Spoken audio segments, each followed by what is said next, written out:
Welcome back to Grow Your Impact, Income, and Influence, the #1 show for showing you how to reach millions on the internet. Today, we are joined by Tracy Beavers. Tracy is a sales coach. Now, before you cringe, she shows you how to sell in a way that feels great to you, great to the people on the other side, and skyrockets your income. Tracy, welcome to the show. How are you doing today? I am doing great. Thank you so much for having me, Steve. I'm excited to be here. No problem. If you know me, anything about me, you know that I love a great accent. Tracy has an amazing accent. Where are you from, Tracy? I do not have an accent. You're the one who has an accent. No, I'm just kidding. I know I have one. It fluctuates depending on who I'm with, which is funny. I am from North Little Rock, Arkansas, which is right outside the capital city of Little Rock. You have a great accent. This is going to be a fun show. Thanks. So take me back to, you've been in sales and marketing for more than 20 years. So take me back to like where this started.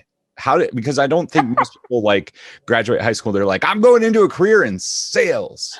Right. And I am one of those weird people who love to talk about sales. Like, okay. Just when you said, did you just cringe when you said she was a sales coach? I'm like, that is so funny. Because when you say the word sales, everybody goes, ew. So it started for me. I just realized this when you asked me this, where did this start? When I was in elementary school, I have an older brother and an older sister, and we were all in band. And, you know, the fundraisers that the band groups have every year. So we sold band candy. It was this really great, high-end, delicious candy. Okay, my sister's 6 years older. My brother's 4 years older. They were in the band. They were supposed to sell candy. Neither one of them wanted to do it. I said, I am going to sell this dang candy. So I got my red wagon out of the garage and loaded it up, took it all over the neighborhood, sold every last stitch. And I had a blast. And then when it came time for my brother to sell his, he was like, are you going to sell my band candy? I'm like, sure. That's awesome. So I did very similar things. This lady at my church gave me like a truckload of light bulbs that the boxes were damaged. She worked at a light bulb factory. She's like, you can sell these. I went door to door for like 3 weeks and made a couple grand when I was like 10 selling light bulbs. I was the same way though. All the stuff at school, like you remember, like they'd have those like fundraisers. I'd be like, I'll go do it. I'll go knock on doors. Like, yep. But I was too young to know that it was a bad thing. I think my mom thought I was crazy. My mom was like, you what? I was like, yeah, it'll be fine. And this is back in the day when it was safe to do so, to send your child out into the neighborhood to knock on doors. I still think it's safe, but that might be a topic for another time. Let's keep going. So you sold all the candy. Yeah. Which is an easy sell. But then what happened when you graduated high school?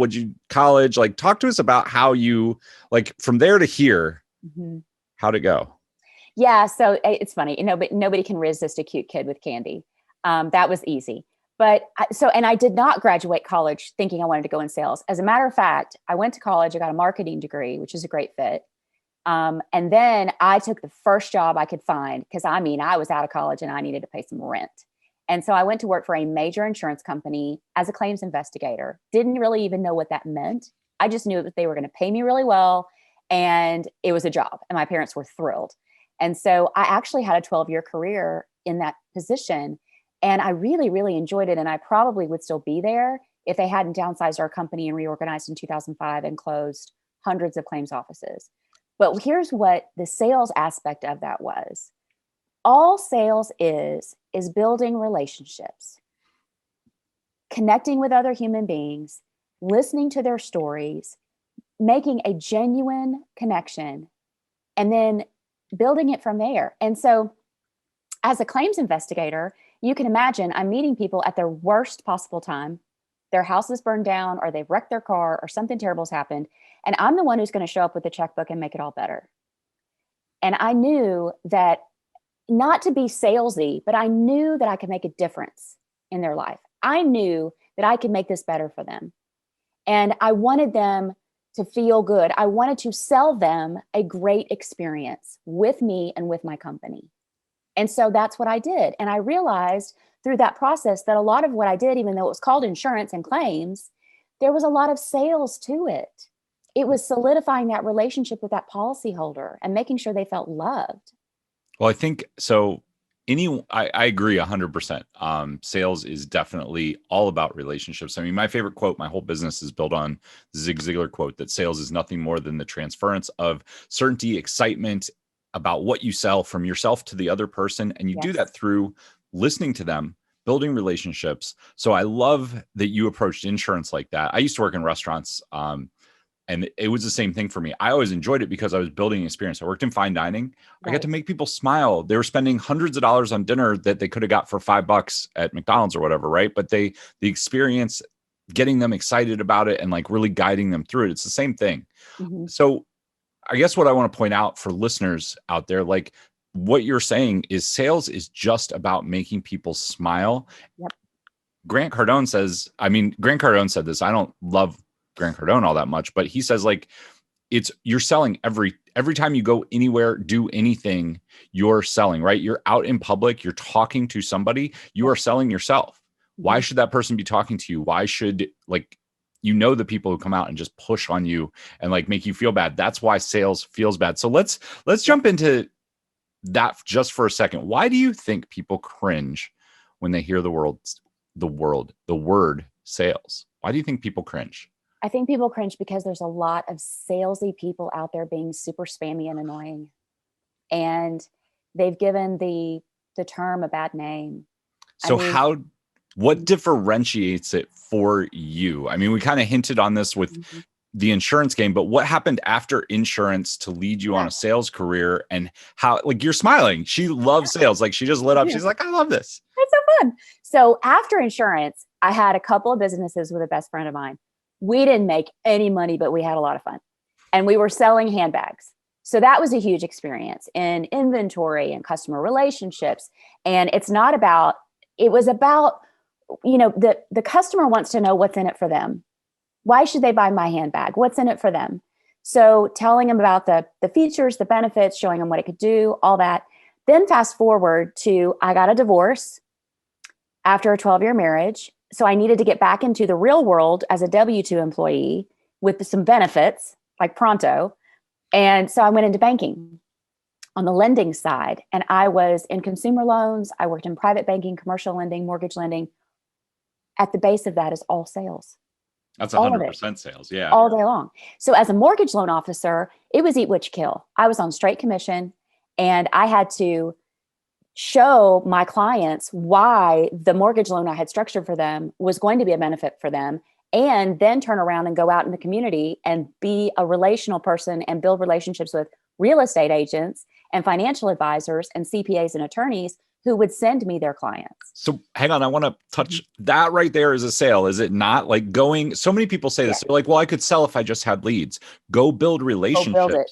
Yes. With the people that are going to send you. That's a sale. Exactly right. That is the key that is the way to start to be successful in sales, is to go into the community, find your network. Don't approach them with, what can I sell them? Or what are they going to buy from me? But approach them with, I'm Tracy Beavers. I want to get to know Steve Werner as a human being. Who are you, Steve? Tell me your story. Are you from here? Are you married, not married, kids, no kids?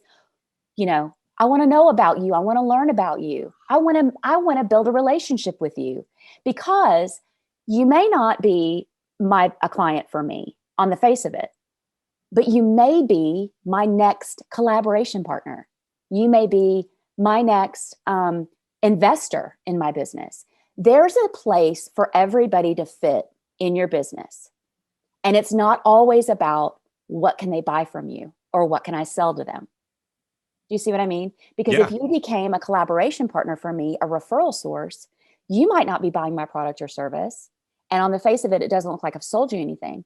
But if you like me and we've built a relationship and you know that I'm not spammy and gross, you're going to refer me to your friends when they need a sales coach. Yep. That is like, you hit on like the giant back end that so many people miss. I always everybody that I meet I do a lot of networking. Yeah. They go into one of three buckets, right? Somebody that I can do business with, like they might be a client of mine someday. Then the middle bucket is they might refer clients to me. Yep. And the third bucket, like a lot of people miss that whole third bucket. The third bucket is we're just going to stay in touch because I like them. And Yes. somewhere down the road, like people's lives change. And the way that you build a giant network, it's not rocket science. Be friendly, be interested. Yep. Like what I always do is if they give me a business card, which we don't do a lot of in-person stuff with business cards, I just write down one or two things on the back of the business card so that I can go home and remember it. And then follow up with them in a month or two. Like, hey, text.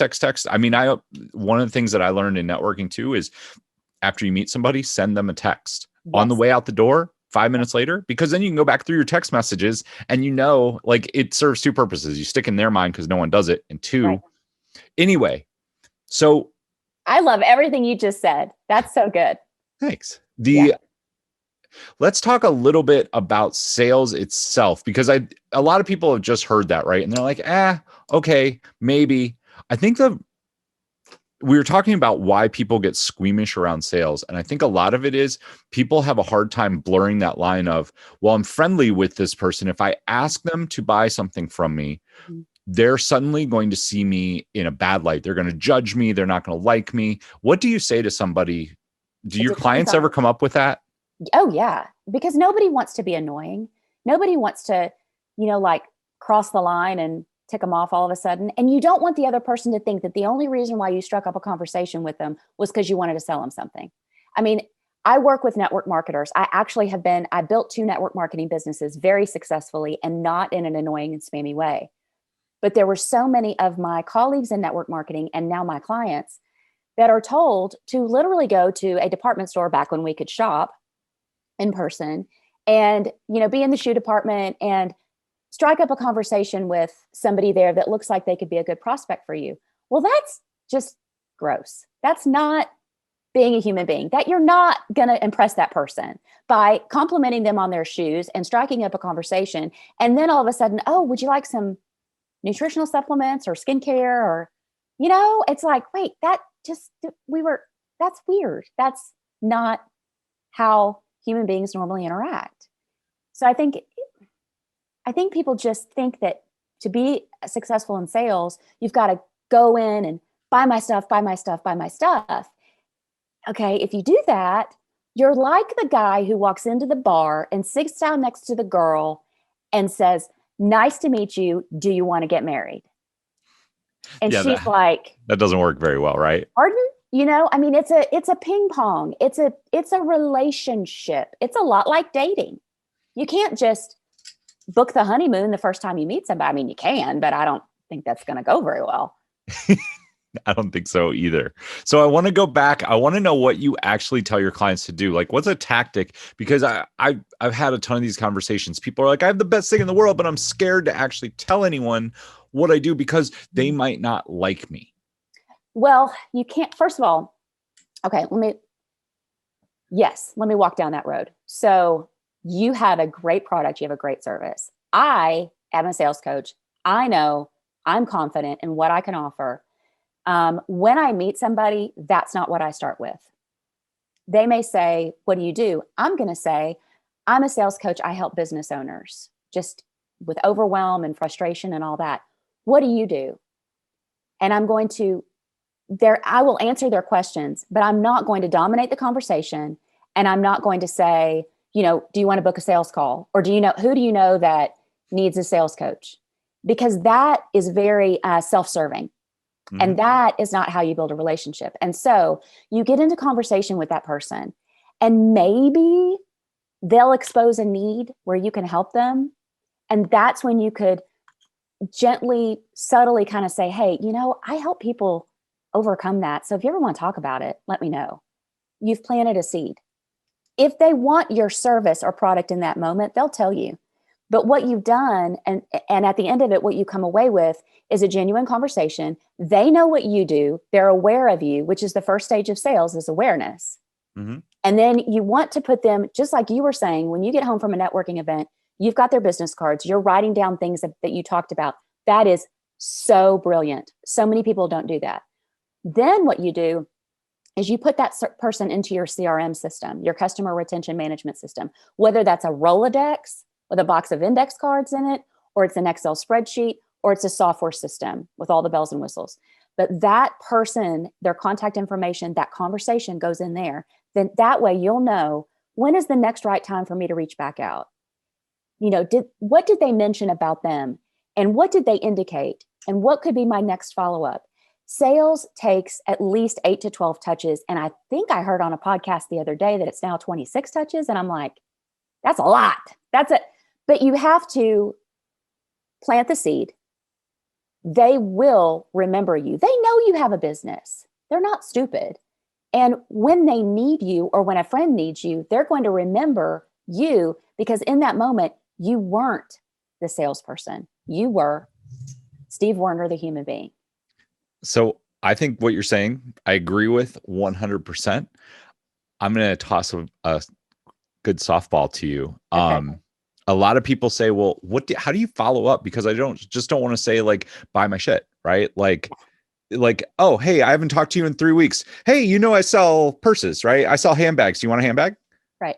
How do you follow up? Because I agree, it takes a lot of touches. I will tell you, I had somebody reach out to me. I follow up with people pretty religiously. I had somebody reach out. I hadn't heard from them in months, I think 3 or 4 months.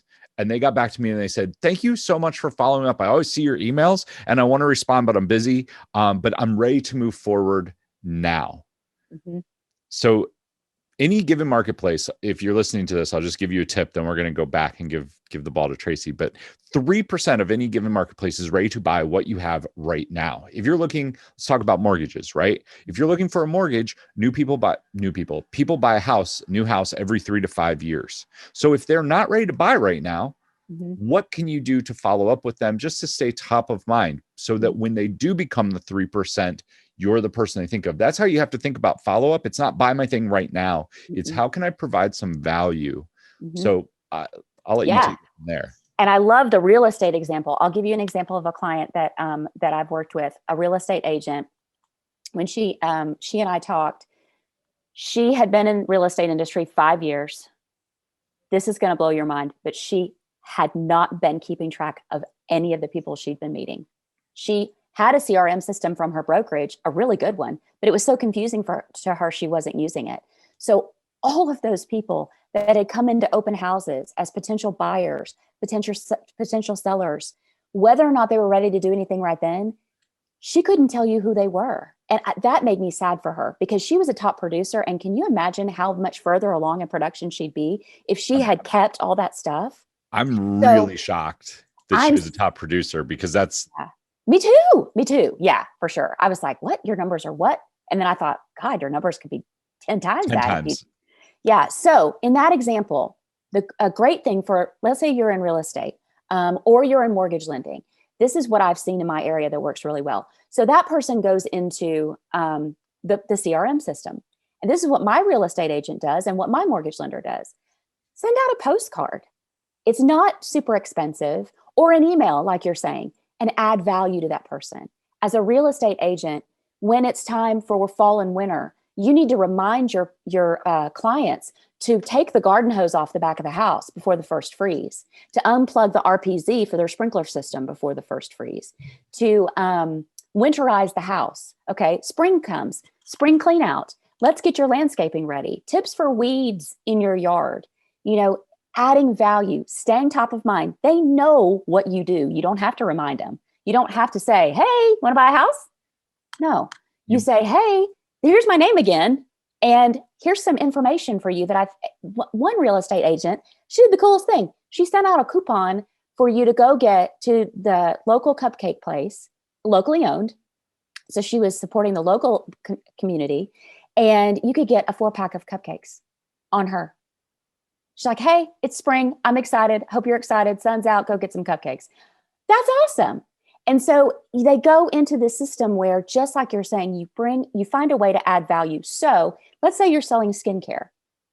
So people you meet, they go into an email system. Let's say you've got an awesome newsletter. If you don't have one, you should, if you're in that industry. I used to send out, one of my network marketing businesses is skincare. So I had a monthly newsletter. Was it all about skincare? No. Was it all about me? No. It was a little bit about me, like maybe a picture of my dog, maybe a picture of my husband and I where we'd traveled, a tip about skincare or what's on sale, and then a recipe or, a motivational quote, something that they make them want to open the email, something that they're going to come away with thinking, that Tracy girl, she's kind of cool. I like her emails. I want to open them, because it's not all about buy my stuff, buy my stuff, buy my stuff. And so there's different ways to nurture that. Providing value, like my take on it is, it doesn't have to be about the thing that you sell. No. It can be about the auxiliary of what you sell. So like you were talking with real estate, send them something about like local area happenings or unplug the hose. But it can also, I want people to get this. I think you'll agree pretty much. The people buy from people they know, like, and trust. That's Absolutely. The most important thing. It's not about your product. It's like 10% about your product, whatever it is, and 90% about you. Right. So what can you do that people like? Tell them a joke, give them a motivational quote, make them smile. Yes. I just send out, I have like these little super cheesy thank you cards that I send out, right? And they're just like funny. Thanks a ton. There's a mustache one, but like every time I send these out, I get a text and they're like, you made my day. Like that made me laugh. Because nobody sends a thank you note, a handwritten one anymore. Yeah, I used to do that with my mortgage customers, with my skincare customers. It takes 2 seconds. Give me your address, I'll send you a thank you note for having me on the show. It's, super, super easy to do. I'm happy to. You can send me a thank you note. But I know people out there are like, but that takes time. I'm gonna riff on the real estate thing. We have a realtor here that made a sale and then completely fell off the face of the earth, right? Showed up to the closing, didn't have anything to do with the buyer, the person they were representing the buyer between the moment the contract was signed and the closing. And the guy literally was pretty upset. Like he was like, I've been texting you, and the girl said, that's not my, like, it doesn't really matter. And I was like, do you understand? Like, I talked to her because she's trying to do all this lead gen. And I said, do you understand that he would have referred you to like 10 people if you just would have made him feel good? Instead, he felt like you were just after the money. And she's like, her response sadly was, oh, that takes work. And I was like, well, that's why you're struggling. Yeah. If you're listening to this and you're like, well, sending cards takes time or takes money, or buying a CRM takes money, you're going to pay for your leads and the sales that you get one way or another. One of the fastest things you can do to increase your income and your rate of growth is to figure out the best way to pay for leads. Whether that is buying them. I don't think Facebook ads are the way to go for most people, but find a place that you can get leads, and it's going to cost you money. If it's following up, if it's going to network events and then following up with cards, following up with the CRM. So I want to give my tip for a CRM. I would love your thoughts on it, but like I touched on the text message. If you text somebody, I didn't have a CRM for the longest time. I do now. But I was like, what's easy that I know I will stick to? Because I was the same way. I was like, this is way overwhelming. Yeah. If I text somebody when I meet them, I can go through my text messages. I know who you are because it's got your name. Your name contact has room for notes. I usually put just like 3 or 4 words so that I have a general idea, because that'll jog my memory.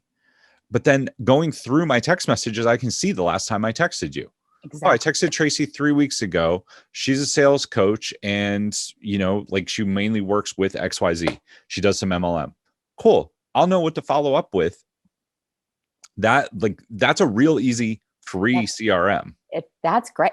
And here's the thing. It doesn't have to be complicated. People ask me, well, what CRM system should I use? My response is the one you're going to actually use. Yeah. So it doesn't matter if it's keeping track of it through text message, or, using something like Salesforce or 17 Hats or one of those software programs. 17 Hats is great. Even just having a Google spreadsheet. Yes. Anything you have is better than nothing. All you need is their name, a few keywords, and like the last time you contacted them. What I use right now, which is completely free, is called Streak. It attaches to your Gmail, and it works in your Gmail. So you can tag anyone in your Gmail, and it will tag them, and it will tell you the last time you emailed them. It will list all the conversations that you had, and you can set a reminder to follow up with them in 3 days, 5 days, 2 weeks, 3 weeks. That's really cool. And it's free. Yeah. it's super simple. Anyway, I Well, want to the go back to you. So talk to me a little bit, because we're starting to get people and they're like, okay, maybe I can do this. Maybe I can follow up with people. I understand I don't need to just be about buying my stuff. right. What can you do to help people build confidence? Because that's the main place that you shine, is you Yes. help people that know they have something great, but are a little bit nervous. How do you help build their confidence? Sometimes it's as simple as, and I hate to use the word role playing because it's so gross. Nobody likes to role play, but practicing, we'll call it practicing instead. So, truly, one of the ways I gain confidence, because I can talk to a brick wall, but I still, and so public speaking doesn't bother me. I could speak to a room of 5 people or 500 people, doesn't bother me. I still get a little nervous though. So, what I do to make sure that I don't go crazy with the nerves is I practice. And that's what I would say is sometimes with my clients, I'll say, okay, give me the next 5 people in your CRM system. Cause they're like, I don't know what to say. I'm like, pull them up, pull up their name. Let's talk about it. Let's talk about it. Let's brainstorm it. And they'll give me their name. They'll say, okay, this is where I met them. This is who they're friends with. This is how we got connected. This is how the conversation went. And I'll say, okay, got it. Here's how you need to follow up with this person again. Here's what you could say. And they're writing it all down. They're taking notes. And I say, look, before you hop on the phone or you send the text or whatever, because, well, let me back up. The best connection is human face to face, right? Pandemic changed that. The next best connection would be Zoom or a video that you send them or an audio at the very least. People need to hear your voice if you can get a method where they will do that. So if you're sending them a text message, I like to use a video clip or Loom, or even just the audio feature on the text. You want them to hear your voice. You want them to hear the inflection, because there's so much in the human language. One of the things I learned when I was a claims investigator, sitting in on tons of depositions, after I would go back and read the deposition after being there in person, I realized there's a lot we actually don't say in words. We're conveying in inflection and tone and body language. And so it's so important for them to hear that, because some of that gets lost in translation when you're texting and emailing. But yeah, we just walk through each person and they start to gain confidence that way. They start to see that it's not rocket science, that it really is just being a human being. That's it. I mean, that really is it. Just having conversation. I think if you go into it without having sales in mind, like, Yeah, yes, take the they're going sales to off know the what you table. do. Yeah, Instead, compliment them on something. Talk to yeah, them about what's going on with their day. How are your kids? Your right. kids play soccer? What do you like to do on the weekends? Do you like to cook? Do you like to go out? Like, find something that you have in common and just talk. The Yes, I mean, it's not the end.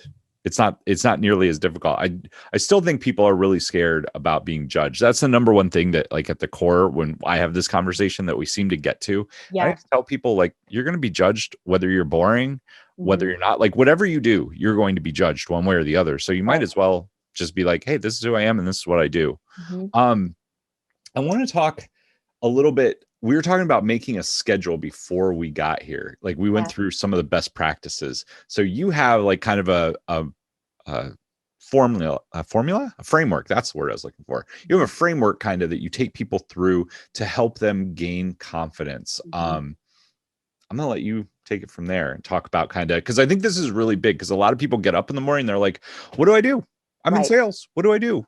Right. Yeah. Or who am I going to call on or whatever? Okay. So when my clients come to me, a lot of times they want to talk about marketing and sales and what to put on Facebook and all that other jazz.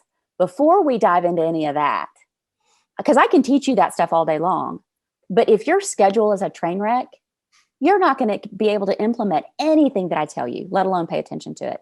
So, foundational piece that we start on first is, let's talk about your schedule. Are you in reaction mode every day, all day long? And as a matter of fact, I did a Facebook Live on this today in my group, because if you're in reaction mode, first of all, being a business owner is so hard anyway. Being an entrepreneur, spelling the word entrepreneur is hard. I mean, so being one is really hard.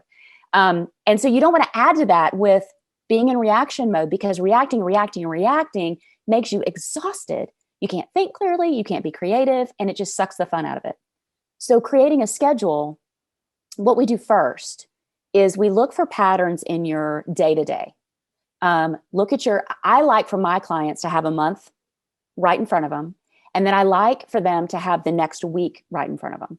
What I personally do is every Wednesday I sit down and I make my whole schedule for the whole following week, Sunday through Monday, so that I don't have any surprises, because I don't like surprises. If your birthday's coming up next week, I better remember to put a card in the mail to you. Otherwise, I'm going to feel bad.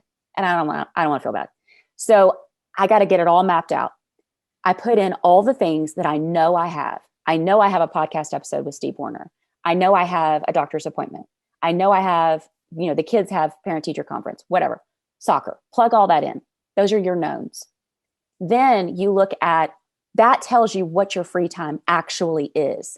Because the other thing is, when we're producers and we're excited, we try to cram a whole bunch of stuff into one day. Then you don't get anything done. Then you feel bad. So you've got all your knowns. And then I like to encourage people to have a morning routine of some kind. I am not one of those people that's going to tell you that you can't check your cell phone the minute you wake up out of bed. You've got to do something, whatever serves you. If you want to do meditation and yoga and, watch the sunrise, knock yourself out. That's not a good morning routine for me. So I've got mindset. I know I'm going to get up. I'm going to get these things done. Then I've got my knowns. Then I know where my blocks are to work on my business. And then the other thing we talk about is setting boundaries. So like one of my clients, her clients were running her schedule and she couldn't figure out why she didn't have any time to do anything. And I was like, Susan, I said, you're letting the clients come in whenever they want. Of course, you're not going to get anything done. We have to be brave enough and confident enough to, when you call me and say, hey, can you meet tomorrow at 2? I need to see if that's going to work for me. So what I say is, okay, so you've got your schedule. If something pops up that's unexpected, take a pause and think, okay, does this have to be done by me? Does this have to be done right now? So if it has to be done by me, yes or no? No. Okay, we'll get there in a second. Has to be done by me? Yes. Does it have to be done by me right now? Probably not, unless you are broken, bleeding, or on fire. Truly. And so then it becomes a matter of, okay, I have to do this piece. Nobody else can do it. I'm going to find a time in the schedule I've already laid out to plug it in on my time, confidently knowing that that person will be okay with it. And I've got that plugged in.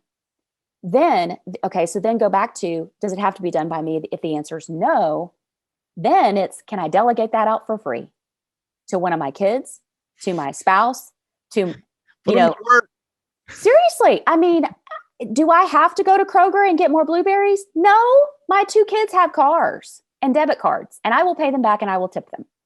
So, you got to delegate it and delegating for free. If you've got a team of people, you're a business owner and you've got a team of people, you're already paying those people an hourly wage or a salary.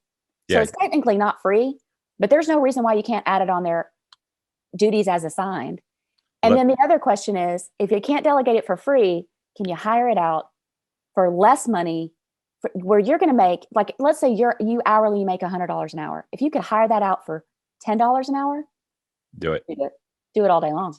I mean, you're touching on some pretty complex advanced strategies, we'll call it. I remember the first time I heard like buy your money back. It was 2014, and like I think I'd made like 50K in my business, but I was like, I'm not paying somebody to do that. Like I'm gonna go wash my car, I'm gonna go mow the yard, and then like, but they're like, if you can hire that done for $30 and you're making $100 an hour, and like it took me, I would say it took me like a good 2 years to wrap my head around that.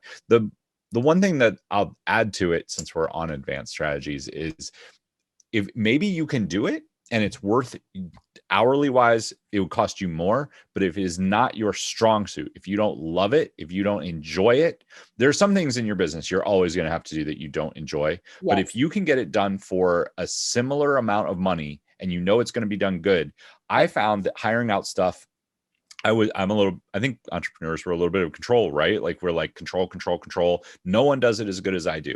Right. I must have read the 4-Hour Work Week like 5 times. And I was like, oh, okay, I'm going to hire this out. And the minute I did, it took like 6 weeks to get like the back and forth and get it to the place that I felt it was at least as good as what I did. Right. But then that person, because they love doing it started doing better than I could, and it got it off my plate.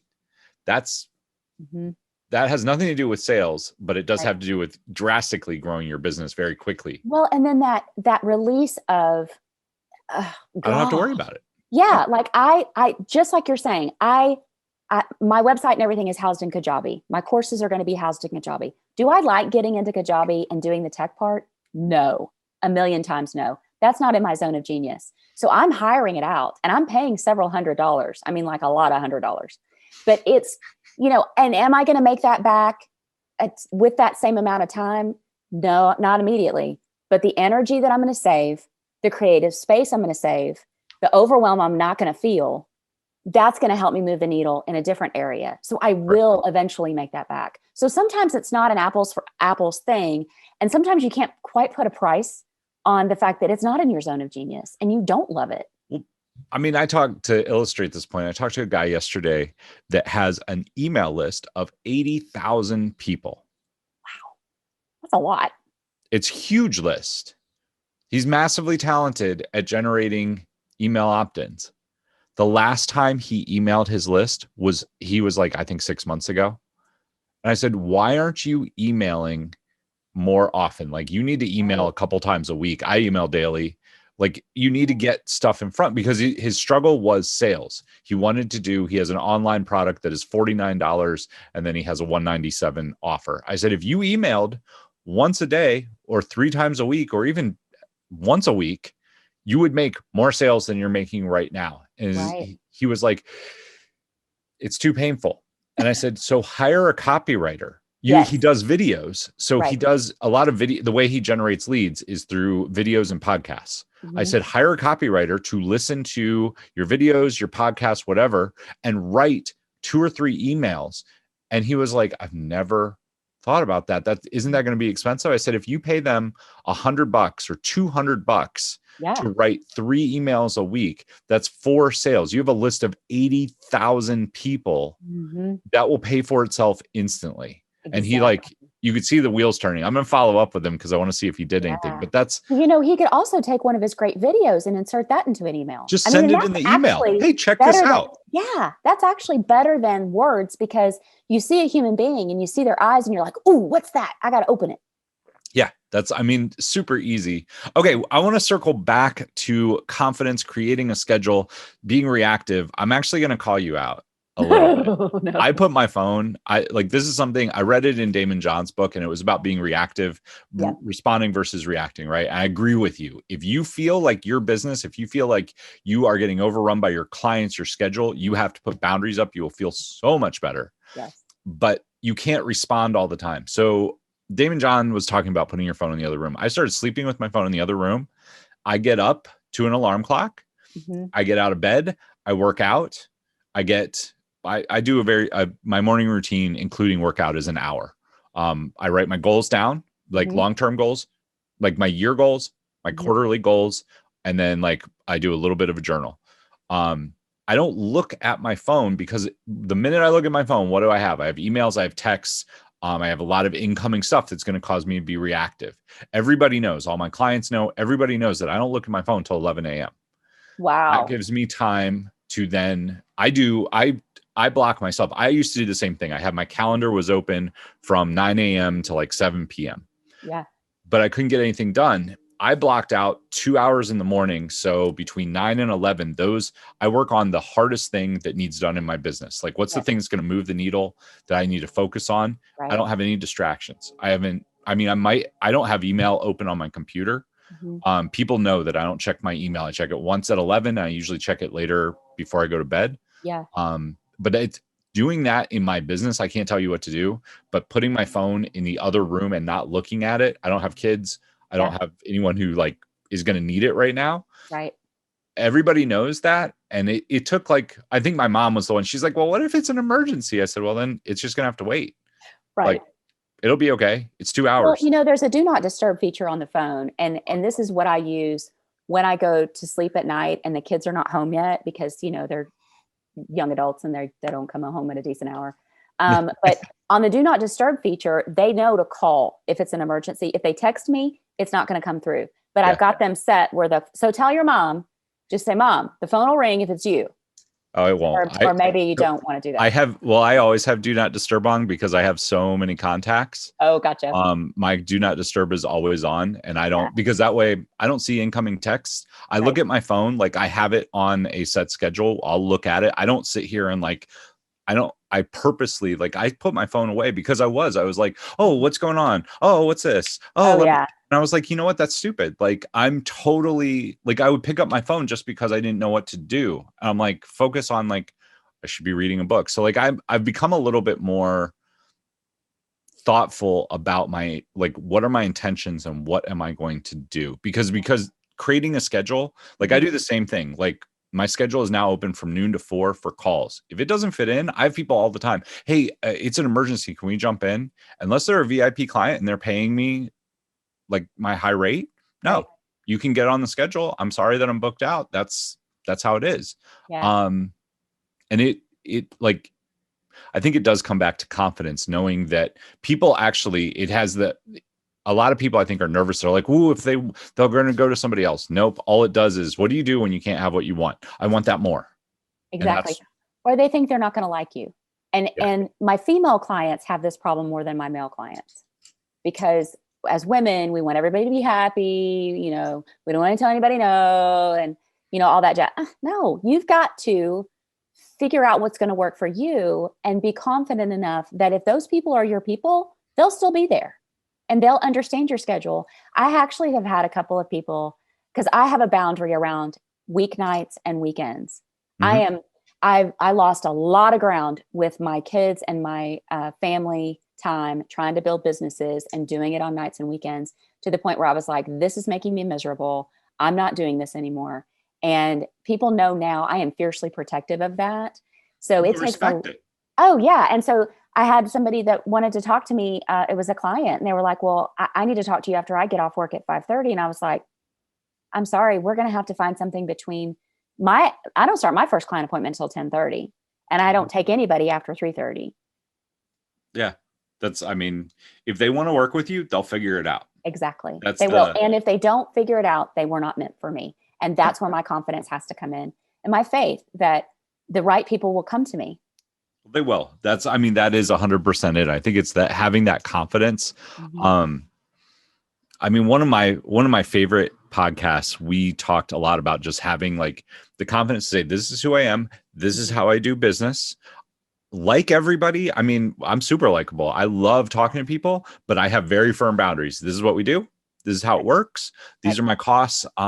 So I want to touch on one other thing, which I think goes with sales. What do you do when I think a lot of people out there get nervous around pricing, especially like coaches, consultants, stuff like that. Right. Yeah. And they're like, well, I'm going to ask for this. And then what do you do when somebody asks for a discount, or how do you help people price? How do you help people feel confident about their price? I'll let you. Yeah. Pricing is something we talk about for sure. I talk about with my clients.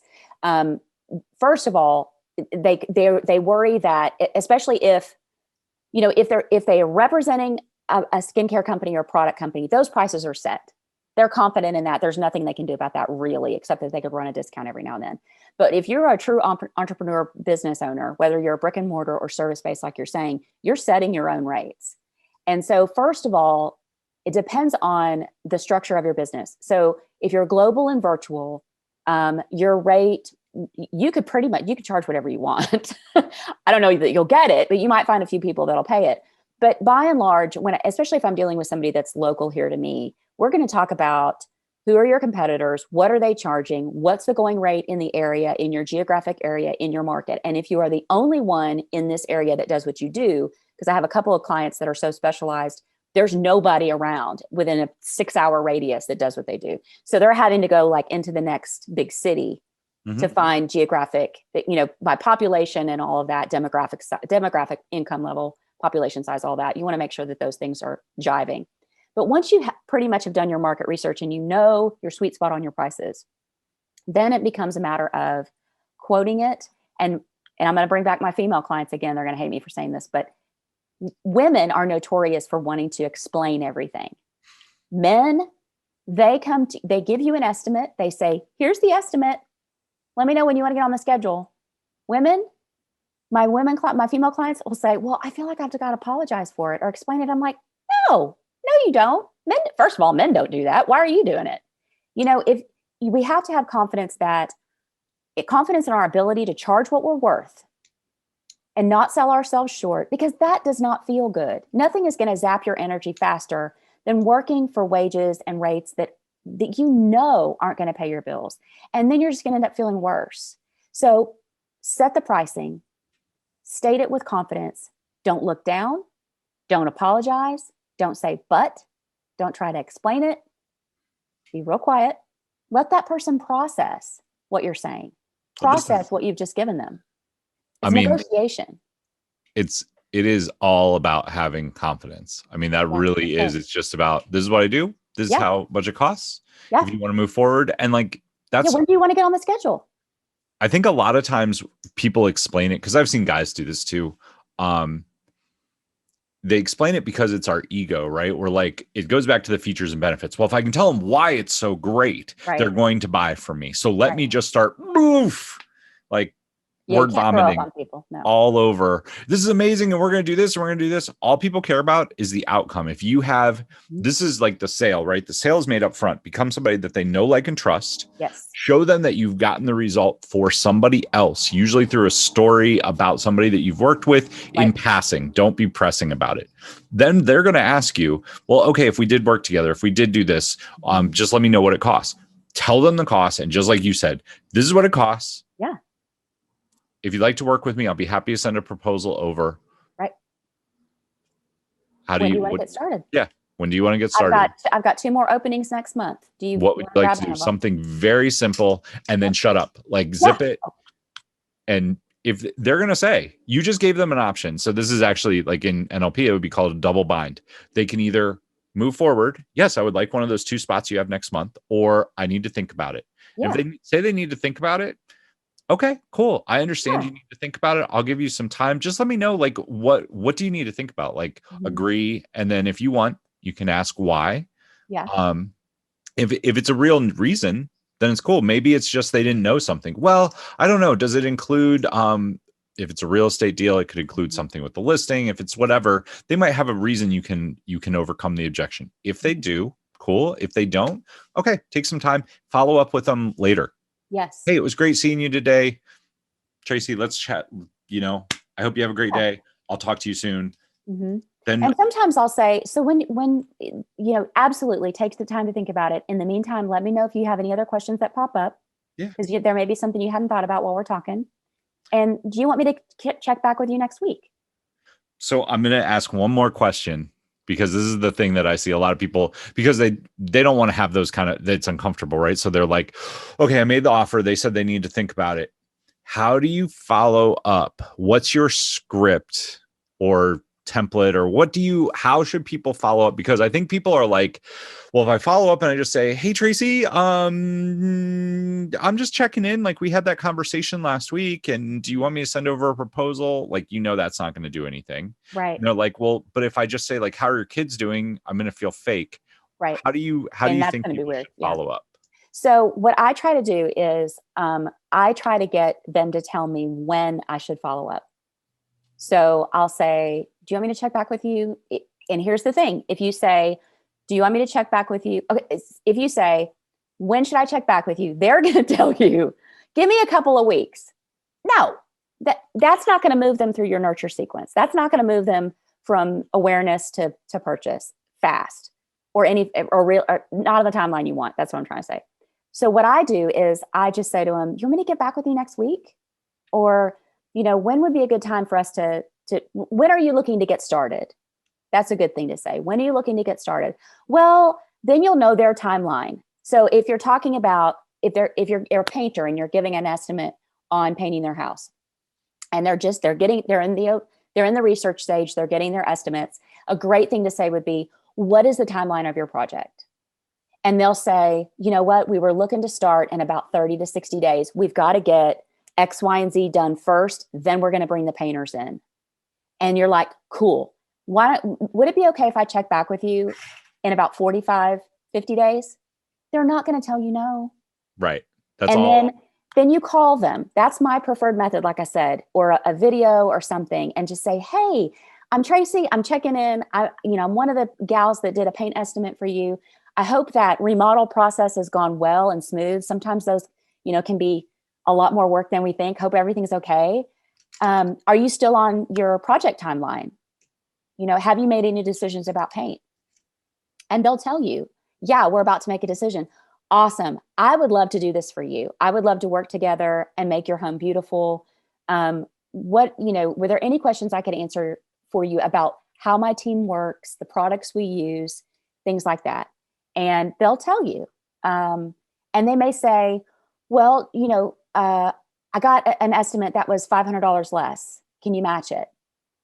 At that point, you have to decide if that person is somebody you really want to work with. It may be worth doing the discount this time if you feel like that person will be a good referral source for you. But what you're going to need to say is, I don't do this for everybody, but yes, I will this time because I really want to work with you. So that at that point, it becomes your decision about whether or not you want to move forward with it.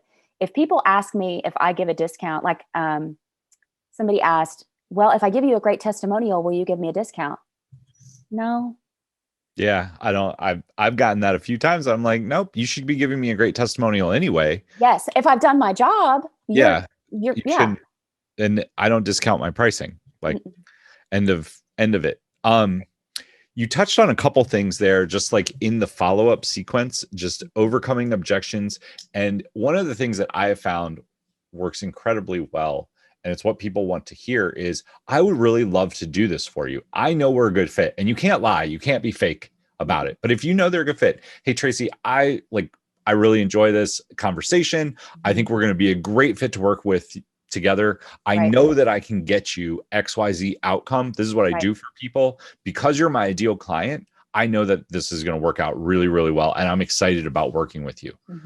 That, having an honest conversation like that with somebody, people love hearing that. They're like, cool, this person actually wants to help me. They like me. This is going to be great. People want to be liked. Everybody wants a seat at the cool kids table. And they want to know that you want to work with them. Yeah.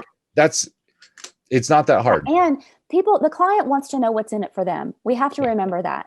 I can tell you why I'm a great sales coach all day long, but that's not going to make a connection. I've got to find out, what is it that Steve needs? What can I give him?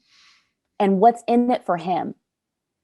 And if I'm touching on that, and I'm selling through giving a story, like you're saying, because stories sell, facts tell, stories sell. You've heard that before.